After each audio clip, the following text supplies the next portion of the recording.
Believe me when I say I know exactly how silly I sound when I say that I am so excited about today's tutorial. Someone showed me how to make this little project and I literally could not wait to get home and sit down at my sewing machine and whip one up myself. So today I'm going to walk you through how to make this magic hot pad. And I'm also going to show you both versions. So there's two versions and there is quite literally a little bit of magic in how it happens. This project is so super simple. So it's very beginner friendly. It's also scrap fabric friendly. So you can use your stash to whip these up.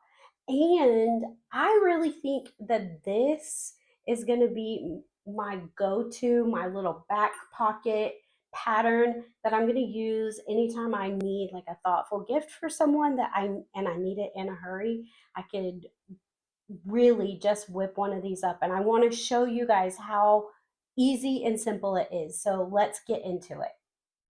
For this project today, you are going to need 6 pieces of fabric, so 6 blocks that are cut into 8 by 8 squares. I have 2 of this print in 8 by 8, 2 of this print in 8 by 8, and then 2 of this print in 8 by 8. You are also going to need a 4-inch piece of, I have rickrack here, but you can use ribbon or you can use some scrap fabric. This is going to be your little handle for your pot holder, so you need a 4-inch piece of that. And then you are also going to need some batting for the inside of the hot pad. I have chosen to use today what is called Insel Bright. I will pop a picture up here on the screen so that you can see that. I also have this product linked down in the description in my Amazon shopping list. Insel Bright is made specifically for when you're going to be handling hot things. So it's got like a heat protectant built in. You can hear it like scratchy. So that means also don't put it in the microwave. So it's not microwave safe, but it's super safe for getting things out of the oven or handling hot dishes, which you would do with a hot pad. Okay, so let's get started. Like I said, this project is very, very simple. So go ahead and get 6 8 by 8 squares cut, and they need to, coordinate and go together. So these 2 are my front pieces, or these 4 actually are my front pieces. So I'm going to set them aside. You need to decide what you want the back of your pot holder to be. So for me, that's this green gingham. So I'm going to make a quilt sandwich, which means I am going to put the 2 pieces of the backing fabric. This first piece I'm going to put right side down, so pretty side down.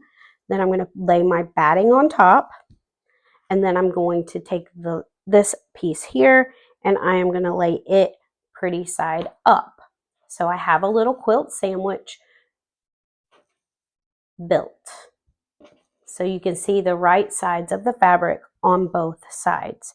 And I am going to pin that, and the way I'm going to pin it, I normally pin in the corners, but for this application, I am actually going to pin on the edges right here because I am going to take this little quilt sandwich over to my sewing machine, and I am going to sew a straight stitch from this corner to this and this corner to this in an X. So I'm going to sew all 3 layers together in an X. I'll be right back. I now have all 3 layers sewn together in an X, and I'm going to take these pins out. I'm going to take my rickrack ribbon and fold it in half.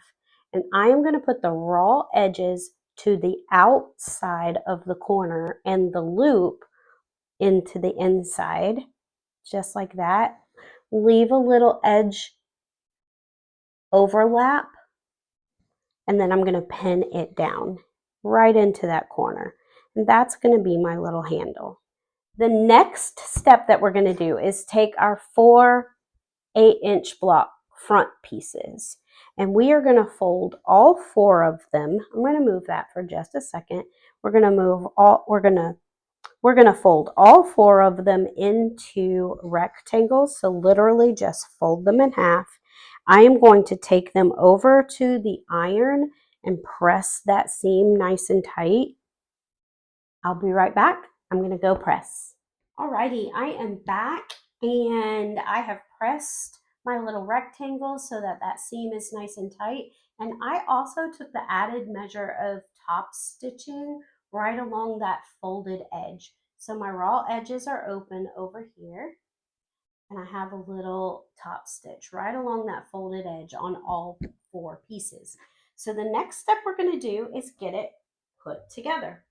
So we're going to flip flop, we're going to take these rectangles and we're going to put them raw edges against raw edge. So we're going to lay this right here, raw edges up at the top and on the sides so that the folded seam is right there, or the folded crease is right there in the middle. Now we're going to take the next print, raw edges to the outside, and lay it right here. Just overlap, nice and even. Flip flop your prints, raw edges along the bottom. And then the last one is this one. Remember, folded edge toward the middle, but before we do that, we're going to fold over this first one that we placed down. And we're going to lay this guy right here on the inside, matching up those raw edges, and then pull this right back over so that you have a little checkerboard almost. We're going to pin them down.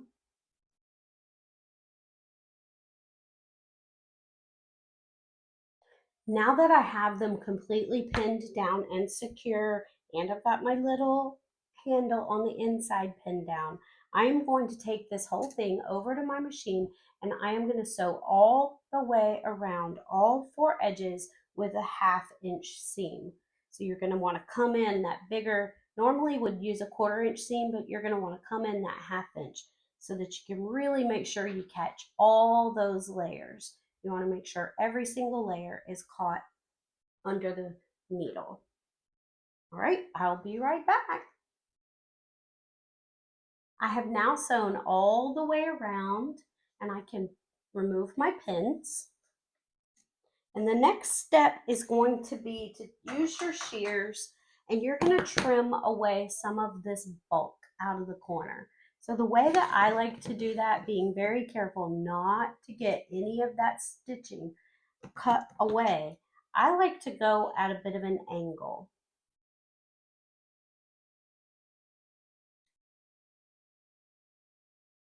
That way you trim away a little of this bulk as well. So there's not so much stuff caught in your corners when you turn it out.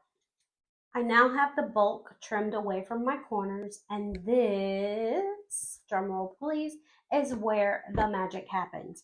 You are going to reach in and literally flip it inside out.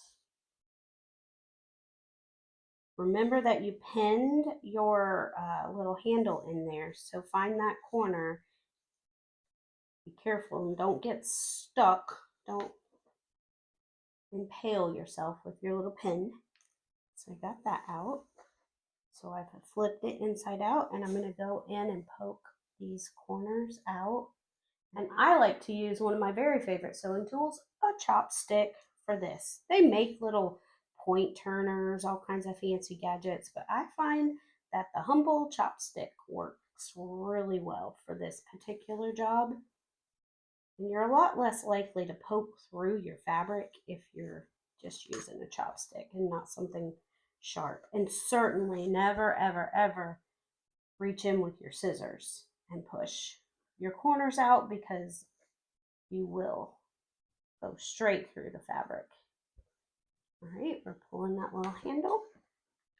And there you go. Look at that. What an adorable pot holder. If you or anyone that you know wants to learn how to sew, or if you've tried to learn how to sew and it's frustrating because you can't figure it out on your own, I have created an online course. It is 12 easy lessons. They're video lessons that you can do at your own pace. But the perk is it's hosted on a platform called School, Skool. So you get the perk of a community of other like-minded sewers and beginners. So if you are watching your lessons and you have questions, or if you run into a snag, you can hop right over to the community. It's all included in the price of the course, and you will be able to ask questions, get one-on-one help. I'll be there and available. You just shoot me a message on the community board. So those 12 step-by-step, easy-to-follow lessons, you do them at your own pace. And it's designed to take you from really having no sewing skills to actually completing your first project, your very first sewing project, in 12 easy lessons. By the end of it, you are going to be a confident beginner. So I am going to put the link in the description down below, and I'd love to see you over there and get started on your sewing journey. Let's move on to the second variation. So with this variation, you are going to do the exact same process. You're going to make a little quilt sandwich with your fabric on the back, right side down, your batting, your Insole Bright or your regular batting you can use, and then your fabric on the top, right side up, with your little handle pinned with the loop on the inside and the raw edges into the corner, like that. Instead of rectangles this time, though, I have pressed my 4 8-inch blocks into triangles. So I did the same exact process. I pressed them down into a triangle, and then I top stitched the edge so that it would be a nice clean and we're going to do the same exact process, except this time we're putting those raw edges into the corners.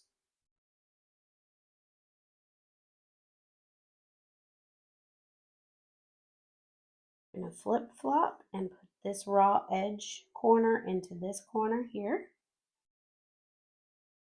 The next one, raw edge corners right there into this corner. And then just like we did before, we're going to flip this one over. We're going to lay those raw edges right there. I'm going to tuck that in there. I really want that to get in there. And then we're going to flip this back over. Kind of, this will be a little snug, but you can press it down with your fingers so that it'll be nice and straight. I am going to pin this and do the same thing. I'm going to take it over to my machine and I'm going to sew a 1/2 inch seam all the way around. So I will be right back.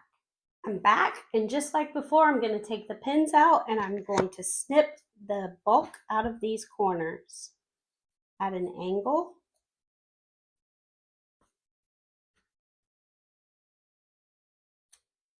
And here we go. This is my favorite part, the reveal, the magic reveal.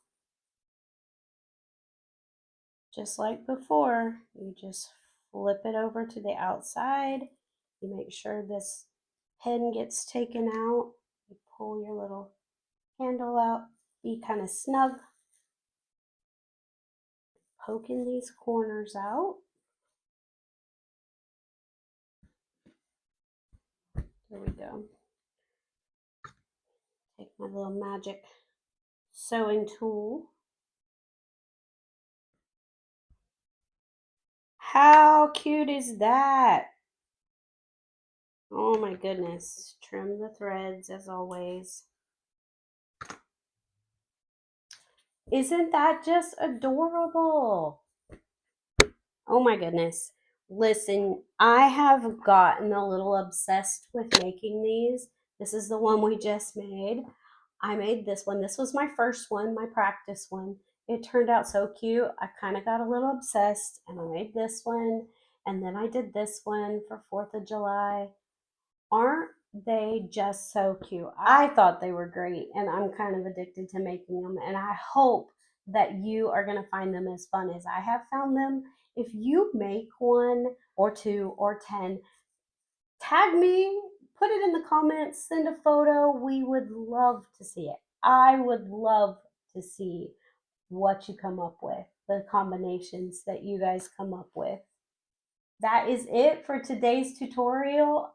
I hope that you have had a blast And it would mean so much to me if you would like and follow the channel, because there is so much more sewing content to come. I'm going to be posting tutorials and lots of beginner sewing tips that you're going to want to be here for. Thanks for stopping by, and I hope you had fun with the hot pads. Bye, sewing friends.